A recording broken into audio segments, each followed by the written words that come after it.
आणि या सर्वांनी मिळून त्या ठिकाणी जो गोंधळ घातलाय, जो भ्रष्टाचार केलाय, त्याचा परिणाम म्हणून काल मुंबई खोळंबली होती, तुंबली होती आणि जी गटारगंगा काल बघायला मिळाली ही भ्रष्टाचाराची, सत्ताधाऱ्यांच्या भ्रष्टाचाराची गटारगंगा.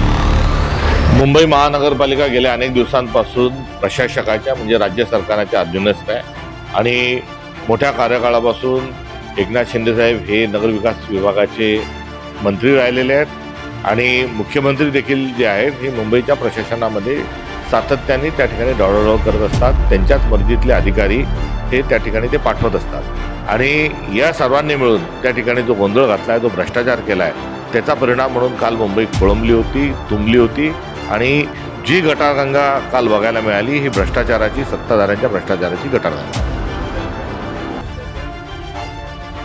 भूमिगत मेट्रो जी आहे हा देवेंद्र फडणवीसांचा राजहट्ट आहे आणि या ठिकाणी भूमिगत मेट्रो होऊ शकत नाही अशा प्रकारे त्यांचाच विभाग सांगतो, तर दुसरीकडे ते तशा प्रकारचा हट्ट हे करतात आहे आणि त्याचा प्रयोग करून बघितला, यात कुठली हरकत नाही. मात्र सुरक्षेचे जे सर्व उपाययोजना होत्या त्या केल्या नव्हत्या आणि उद्घाटनाची जी त्यांनी घसडघाई केली होती त्याचा परिणाम काल आपल्याला बघायला मिळाला.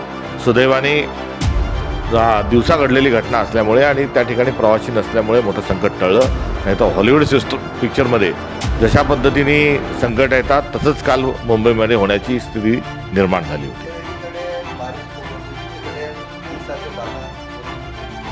सर्व मंत्रिमंडळ जे आहे ते अमित शहांची हाजी करण्यामध्ये गेल्या 3 दिवसापासून मशगूल आहे. अतिवृष्टीमुळे होत असणारं नुकसान, वादळामुळे होत असणारं शेतकऱ्यांचं नुकसान, शेतमालाला भाव नसणे, पेरणी करता शेतकरी हवालदिल असणे, अशा अनेक समस्या महाराष्ट्रापुढे असताना हे सर्वजण जे आहेत ते अमित शहांच्या दौऱ्यात हाजी करण्याकरता गेलेले आहेत. हे दुर्दैव आहे. जर तुम्ही अजूनही YouTube चॅनलला सबस्क्राईब केलं नसेल तर ते लगेच सबस्क्राईब करा.